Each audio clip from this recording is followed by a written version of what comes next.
मनोजवं मारुततुल्यवेगं जितेन्द्रियं बुद्धिमता वरिष्ठं वातात्मजं वानरयूथमुख्यं श्रीरामदूतं शरणं प्रपद्ये। આજે હનુમાન જયંતિ. આજે આપણે દિવ્ય પ્રેરણાદાયી ગાથા સાંભળવા જઈ રહ્યા છીએ, જે માત્ર શક્તિની નહીં પણ અનન્ય ભક્તિની પણ ઓળખ છે. જગતમાં 7 ચિરંજીવીઓમાં જેની ગણતરી થાય છે તેવા શ્રી રામ ભક્ત હનુમાનનો આજે જન્મદિવસ. તેમનો જન્મ ચૈત્ર સુદ પૂનમને દિવસે થયો હતો. અંજની દેવી અને વાયુદેવના પુત્ર તરીકે જન્મેલા હનુમાનજી બાળપણથી જ અસાધારણ શક્તિઓ ધરાવતા હતા.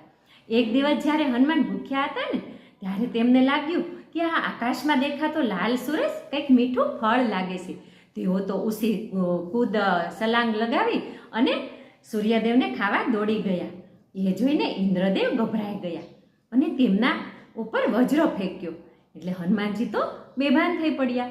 એટલે વાસુદેવનો તો ખૂબ જ ગુસ્સો આવી ગયો. એટલે તે ખૂબ જ ગુસ્સામાં તેણે જગત આખામાં પ્રવાહ બંધ કરી દીધો. આખું જગત ઘૂંટાવા લાગ્યું. બધાને શ્વાસ લેવામાં તકલીફ થવા લાગી. એટલે દેવતાઓ વાયુદેવનું આવું રૂપ જોઈને બધા દેવતાઓ ખૂબ જ ગભરાઈ ગયા અને હનુમાનજીને અણગણા આશીર્વાદ આપવા લાગ્યા.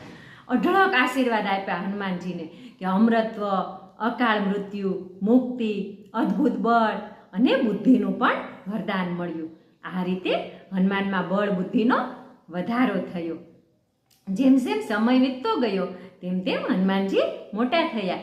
જ્યારે વાનરરાજ સુગ્રીવના દૂત બનીને હનુમાનજી જાય છે ને, ત્યારે ત્યાં ભગવાન શ્રી રામનો તેને ભેટો થાય છે અને શ્રી રામના વસન અને વાણીને હનુમાનજીએ પોતાના પ્રાણ સમાન માન્યા. આથી શરૂ થાય છે તેમની અનન્ય ભક્તિની વિરાટ યાત્રા. હનુમાનજી સીતાની શોધ કરીને આવ્યા ને, ત્યારે શ્રી રામ કહે છે કે હનુમાન, તારા મારા પર કેટલા ઉપકાર છે. તને મારે એક પ્રાણ કાઢીને તને હું આપું ને તો પણ તે ઓછા પડે, કારણ કે તારો મારા ઉપરનો પ્રેમ પંચ પ્રાણ કરતાં પણ વિશેષ છે. તેથી હું ફક્ત તને આલિંગન જ આપું છું. હનુમાનજી પાસે સ્વતંત્ર બુદ્ધિ અને પ્રજ્ઞા શક્તિ હતી.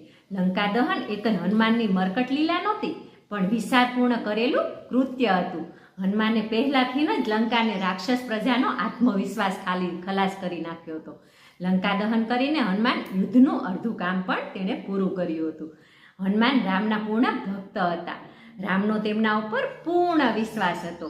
પછી આવ્યું યુદ્ધનું મહાકાવ્ય.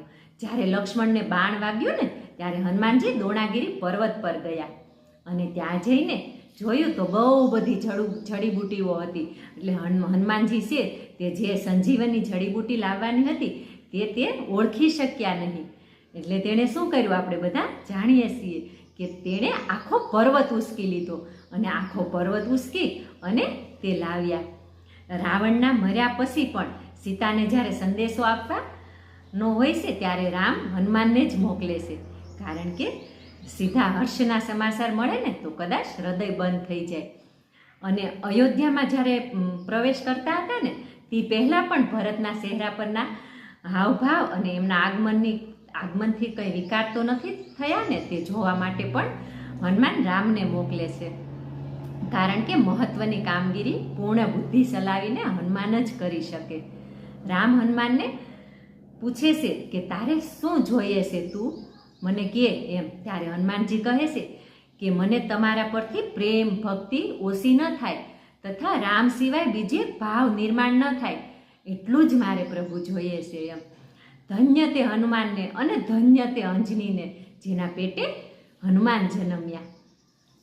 હનુમાન એટલે સેવક અને સૈનિકનો સહયોગ, ભક્તિ અને શક્તિનો શુભંગ સંબંગ, ભક્તિ અને શક્તિનો શુભંગ સંગમ. રામની સેવામાં પ્રાણ પાથરી દેવાની તૈયારી. શિવાજીના ગુરુ રામદાસ બલોપાસના નિમિત્તે અખાડાઓ અને વ્યાયામ શાળાઓનું સ્થાપન કર્યું હતું. પરંતુ કેવળ શક્તિથી માનવ પશુ કે રાક્ષસ બને છે એ વાત ધ્યાનમાં રાખીને તેમણે પ્રત્યેક અખાડાની પાછળ મારુતિ મંદિરની સ્થાપના કરવાનો આગ્રહ રાખ્યો. વ્યાયામ કરીને મળેલી શક્તિ રાવણની જેમ રામનો વિરોધ કરવામાં ન વપરાય અને હનુમાનની જેમ ભગવત કાર્યમાં વાપરવી જોઈએ એવું સ્પષ્ટ દર્શન એમાંથી મળે છે. આજે ઠેર ઠેર રાવણો અને કુંભકર્ણો જાગ્યા છે. આજે આપણા વિચારો અને વૃત્તિઓનું દહન કરનારા વીર મારુતિની જરૂર છે. રામની સંસ્કૃતિનું રક્ષણ કરનાર દાસ મારુતિ આજનો સમાજ માગી રહ્યો છે. હનુમાનના ગુણો જીવનમાં ઉતારનારને જ હનુમાન જયંતિ ઉજવવાનો અધિકાર છે. આપણે તો આજે 2 પૈસાના તેલમાં અને 1 આનાની માળામાં હનુમાનની કિંમત કરી નાખી છે. શનિવારે એક શ્રીફળ વધારીએ અને સિંદરનું ટપકું કાન પાછળ કરવામાં આપણી બધી જ ભક્તિ જાણે આવી જાય છે. અત્યારે તો ભોગવાદી દુનિયામાં રામના સૈનિકોની જરૂર છે. આપણે સૂતેલા રહીશું તો નહીં ચાલે. આપણે ઉઠવું પડશે અને જાગવું પડશે. હનુમાનની જેમ રામ કાર્ય માટે કટિબદ્ધ થવું પડશે. તો જ ખરા અર્થમાં હનુમાન જયંતિ ઉજવી ગણાશે. હનુમાનજી ચિરંજીવી છે. જ્યાં પણ રામકથા હોય ને ત્યાં તેઓ અવશ્ય ઉપસ્થિત રહે છે. તેઓ સંકટ મોચન છે, ભક્તોની પીડા હણનાર છે અને ખરા અર્થમાં પ્રેમ અને ભક્તિના દેવતા છે. તો આ કથા માત્ર શ્રવણ કરવી નહીં, પણ જીવનમાં લાવીએ. તેમના જીવનમાંથી ભક્તિ, બળ, નિષ્ઠા અને નિરહંકાર ભાવ શીખીએ. જો ખરેખર તમે હનુમાનજીના ભક્ત હોય તો આ હનુમાન કથા તમે તમારા ગ્રુપમાં અને ફ્રેન્ડ સર્કલમાં મોકલો, જેથી આજના દિવસે વધુમાં વધુ લોકો સુધી આ હનુમાન કથા પહોંચે.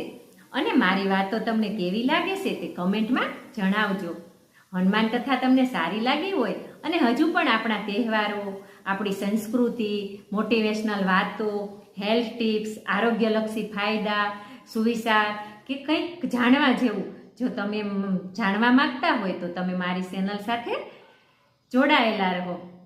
અને વિડીયો સારા લાગતા હોય તો લાઈક અને કમેન્ટ કરો, તો મને ખબર પડે કે મારા વિડીયો તમને ગમે છે કે નહીં. બસ આજના દિવસે હનુમાનજીને કોટી કોટી વંદન કરીએ.